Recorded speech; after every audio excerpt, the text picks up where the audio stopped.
guys, and welcome to the fourth of our daily devotional through Holy Week. Today we're taking in Maundy Thursday. So we pick up the morning after we left off last time, where Judas had just gone off in order to betray Jesus and to make his deal with the high priests. And at the beginning of the day, Jesus is coming into Jerusalem, and he needs to make plans to eat the Passover meal. Now, whether this meal was in fact the Passover meal is up for debate. Matthew, Mark and Luke say it was. John says it wasn't. But John's details in some ways seem to fit a little better. I, for the purpose of this, am going to work on the basis of Nick Page's timing from his book that I've been using this whole time, and say that it is not the Passover meal. This is happening on the day of preparation, the day beforehand. There are a few different reasons that I think that. The main being that at the meal at the Last Supper, there wasn't any lamb mentioned, and that was one of the most symbolic and important parts of the meal. And for me, I agree with Nick Page. I think that suggests that the Passover lamb hadn't yet been sacrificed, and so it had happened before then. However, I do think Jesus is intending for this to be their Passover meal. He is kind of subverting the rules, as he has again and again, and he is eating a Passover meal a day early with his disciples, so he's able to do so before the next day when he will be crucified. And he starts by sending, it says, 2 disciples in. They're not named, and later on we sort of realise that these aren't one of the 12 apostles that we know of, the sort of 12 main disciples. These seem to be 2 just unnamed disciples who go in to see a man carrying a jar of water, and they have to say to him, where is the room where the master may eat? So why isn't he sending one of the 12, those closest to him? You'd think in times when there are plots against him, when he knows that the danger level is rising, he may want to rely on those closest to him. But of course he knows that Judas is among them. He knows that Judas has in his heart to betray him, has made a deal with the priests. And so I think he picked these 2 disciples so that the 12, the closest to him, didn't know. They didn't know where they were going till the very last moment. And that makes sense that he was hiding it from Judas, because he wants the timing of this to be just right. Each stage he has been very deliberate in what he's done. And this is a whole another example where these disciples find this man. They ask him, saying, where's the room for the teacher? They don't say, where's the room for Jesus of Nazareth? This again is more anonymity. He's hiding. He is flying under the radar and allowing this meal to happen. And afterwards, as we'll see, he allows events to take their course. Before this, he is being careful to keep out of harm's way so that his plan can be finished among his disciples. So the disciples and Jesus turn up, the 12 apostles and Jesus turn up at the upper room. Where exactly this is, we don't know, but it would be in a room on the top story of the house, which is cooler. It's a large room. Normally you'd be looking at around 20 people celebrate the Passover together. So it probably was Jesus, the 12 apostles, plus some more followers. So it wasn't just Jesus and the 12, as every painting suggests. There would have been more. And the first thing that Jesus does before the meal is he takes off his robe and he kneels down and he washes his disciples' feet. Now that is even more disgusting than it sounds, because remember, in those days people are wearing sandals, they're not enclosed shoes, and they're walking in streets that are covered in all sorts of mud, manure, human waste, stuff you don't want to get on your feet. In fact, the role of cleaning the feet, washing feet, was so disgusting that there were laws that you could not ask another Jew to wash your feet, even if they were your slave. You could have a Jewish slave, although it was for a set period of time typically, but if you wanted your slave to wash your feet, you had to use a Gentile slave from somewhere else in the empire, not a Jewish slave. So Jesus, as a free Jewish man, is lowering himself to the very bottom rung of society. And the disciples are shocked, understandably so. And to the point where Peter tries to refuse and say, no, that's wrong. He's seeing his master lower himself to the level of a slave, and not just a slave, a Gentile slave. But Jesus makes it clear that he needs to understand this, and this is an important part of Jesus' ministry and his message. The message that we are to become like the most humble, become the servants, become those lower in society in order to help others. That embodiment of loving others. Jesus is doing that here in the most practical way. And in fact, the early church was known for being radical in how it looked after the poor, reaching out to the poor, doing whatever it took, things that were demeaning, things that were painful. The early church was known for going through those things in order to help the poor, and that seems to, this message, really, Jesus hammers it home here at the Last Supper. I wonder if you think the church today fulfills that. Are we known for being radical in how we help the poor? And if not, why not?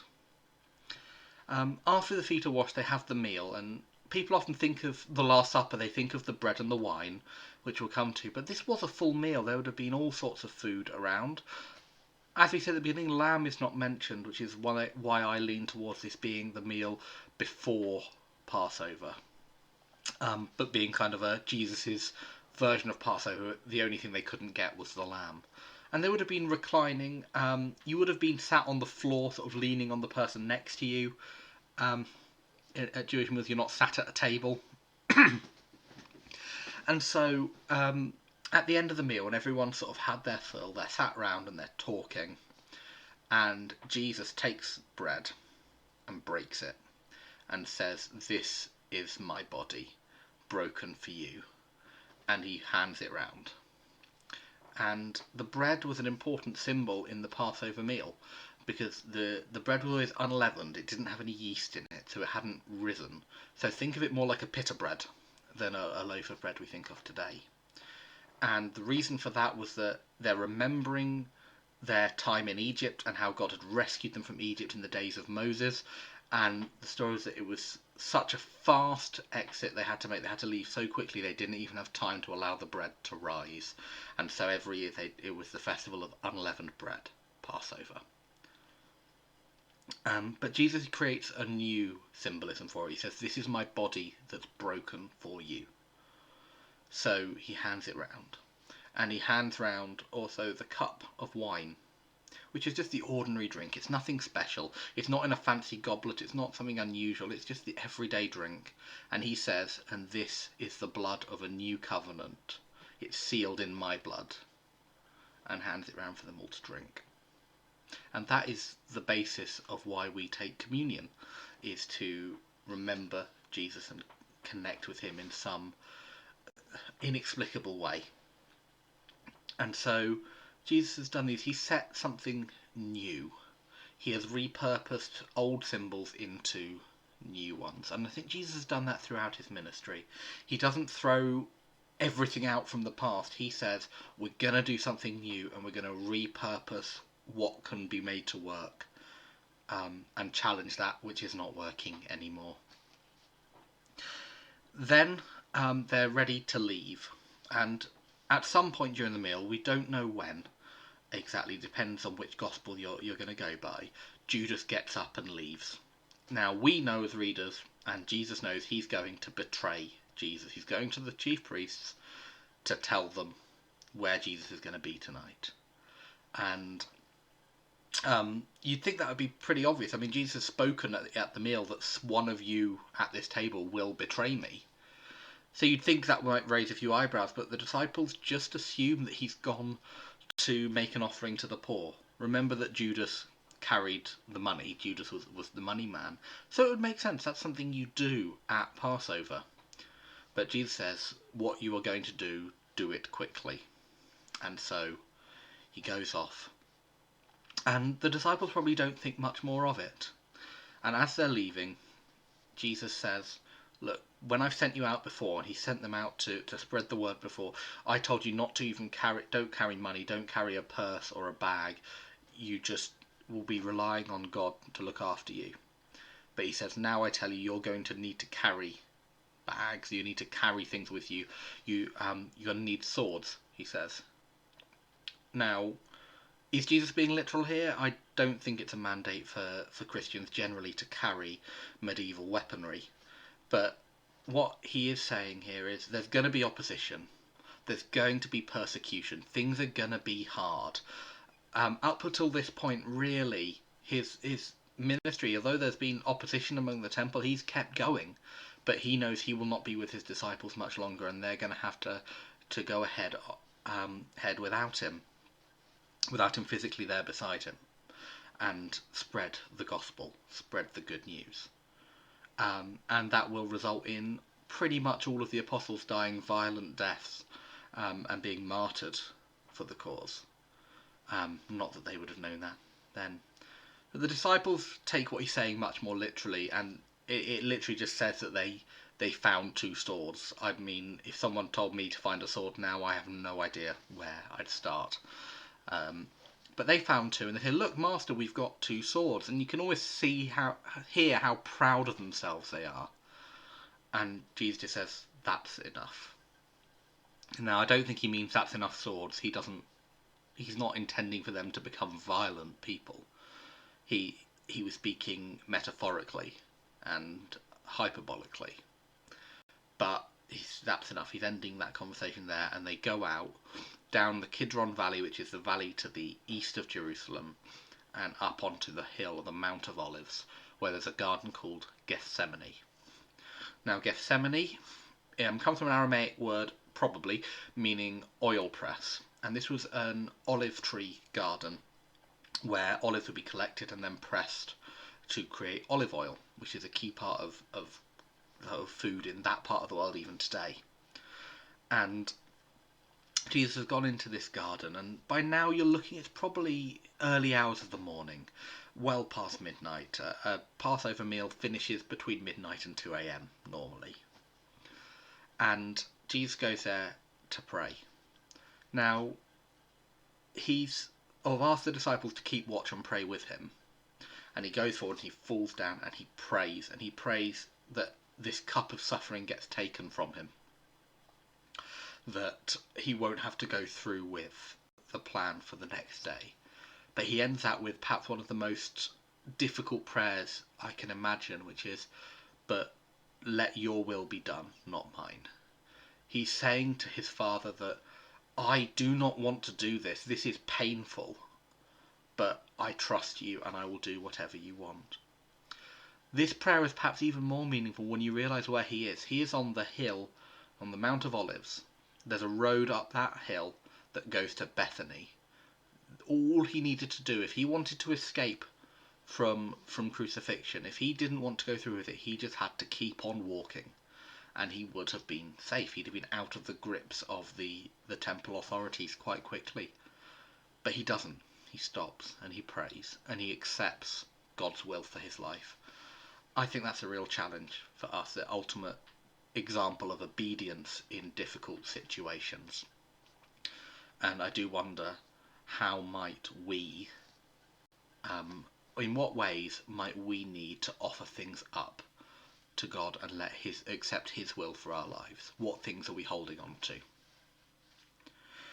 And Jesus, as he rises from praying, and it says that the sweat is falling from his brow like drops of blood. He is stressed. He is probably quite fearful. He is knowing what he's going to face, but resolved to do it.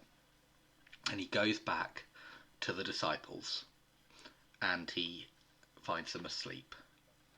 And this is just another example of being let down. Those closest to him. And he wakes them up and says, "Couldn't you stay awake with me for 1 hour?" In this moment of need, he's been abandoned by his friends. They couldn't even stay awake for an hour. And at that moment, he says, "The time's here." And they would have seen pinpricks of light from the flaming torches of the soldiers entering the garden. And it would have been the soldiers from the temple guard, the chief priest's soldiers, not the Romans. The Romans have no interest in Jesus at this point because he's not done anything to threaten the empire, but he has threatened the temple. The temple do not like what he's saying, so they're the ones who have come out to arrest him. And at the head of the procession is Judas. Judas is obviously a friend of Jesus as far as everyone's concerned at this point, and he walks up and he gives Jesus a kiss of greeting. Now, for context, which I found very interesting, in the sort of Greco-Roman world, a kiss of greeting like that, a kiss of friendship, was not really practiced at that time. Neither was it practiced among Jewish people generally.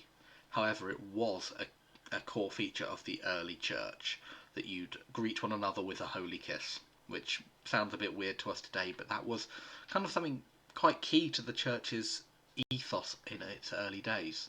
And so it's not unimaginable that this was something that Jesus and his disciples practiced among themselves.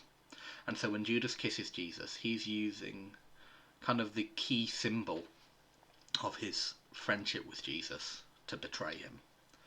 Now, Jesus doesn't really need identifying to the high priests and to the guards. They know he's been preaching in the temple. They know what he looks like.